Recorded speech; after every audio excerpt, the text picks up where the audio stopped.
Hari ini kita akan belajar tema 2, subtema 2, pembelajaran ke-1.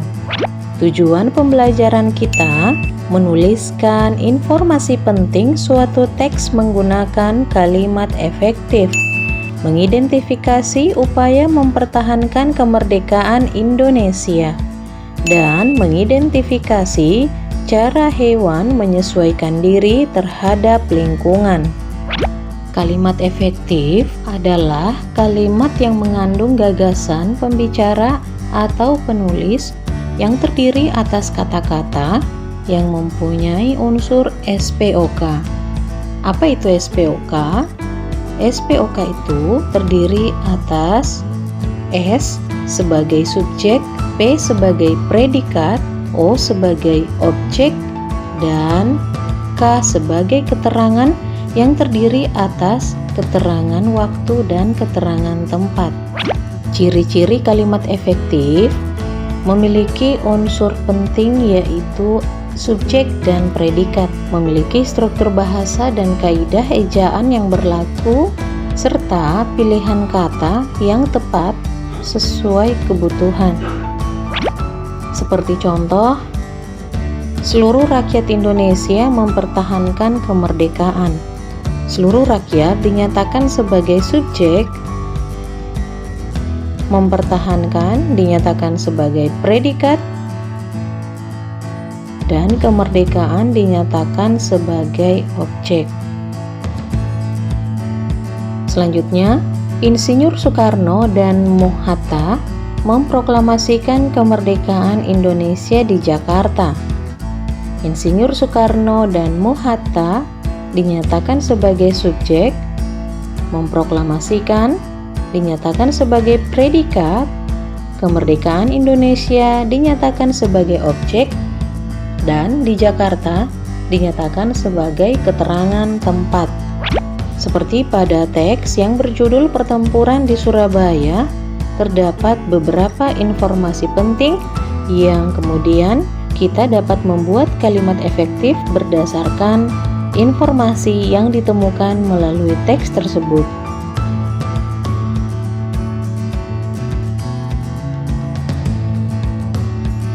Selain pertempuran di Surabaya, juga terdapat pertempuran yang lainnya, seperti pertempuran Medan Area, pertempuran Ambarawa, dan Bandung Lautan Api. Beberapa pertempuran yang terjadi memiliki sejarah yang berbeda, termasuk latar belakang terjadinya pertempuran hingga kemudian memakan korban yang cukup banyak. Tentu saja semua itu tidak lain adalah untuk mempertahankan kemerdekaan negara Indonesia dan berlepas diri dari upaya penjajahan yang dilakukan oleh negara penjajah. Bersatunya rakyat Indonesia hingga sampai menuju kepada kemerdekaan bangsa Indonesia. Beberapa pertempuran yang terjadi di Indonesia memiliki penyebab terjadinya peristiwa tersebut, waktu, kemudian upaya yang dilakukan pejuang yang ikut serta dalam perjuangan kemerdekaan Indonesia, apa peran dari para pejuang tersebut, dan hasil dari perjuangan yang dilakukan oleh para pejuang. Perjuangan yang dilakukan oleh seluruh rakyat Indonesia adalah salah satu upaya untuk melindungi diri dari penjajahan. Penyesuaian diri dan melindungi diri tidak hanya terjadi pada manusia. Hal tersebut juga terjadi pada hewan. Hewan menyesuaikan diri, tujuannya yaitu untuk memenuhi kebutuhan hidup, misalnya air dan makanan. Selain itu, mengatasi kondisi yang ekstrim, misalnya ketika hewan berada pada lingkungan yang panas, yang dingin, dan kering, serta melindungi diri dari pemangsa.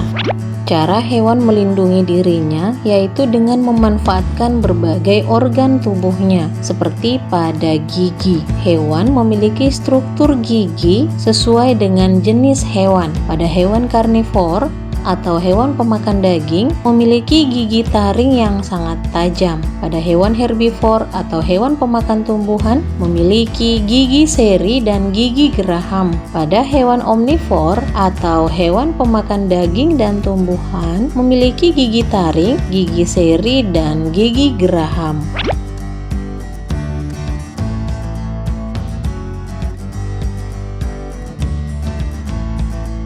Hewan juga memiliki bentuk paruh yang berbeda. Misalnya, burung pemakan daging memiliki paruh yang kokoh, tajam, dan runcing, seperti pada burung hantu dan elang. Pada burung pemakan madu atau nektar, bentuk paruhnya kecil dan memanjang. Pada burung pemakan ikan, bentuk paruhnya panjang dan berkantong. Pada burung pemakan biji-bijian, bentuk paruhnya pendek, tebal, dan runcing. Pada burung pemakan serangga, bentuk paruhnya agak panjang dan runcing. Dan pada unggas pemakan cacing, bentuk paruhnya lebar dan memiliki struktur seperti sisir di bagian pangkalnya.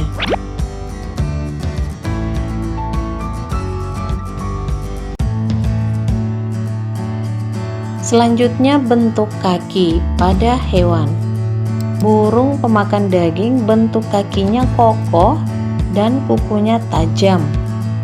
Pada burung pengais memiliki cakar dengan 3 jari menghadap ke depan dan belakang. Pada burung pemakan ikan memiliki kaki yang berselaput. Pada burung pemakan serangga memiliki 2 jari kaki yang menghadap ke depan dan 2 jari lainnya menghadap ke belakang dengan kuku yang tajam.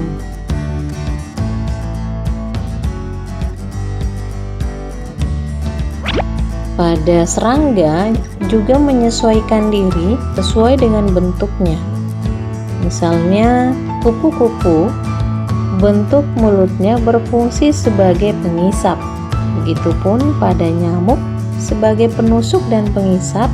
Pada lalat mulutnya berfungsi sebagai penjilat, dan pada belalang sebagai penggigit.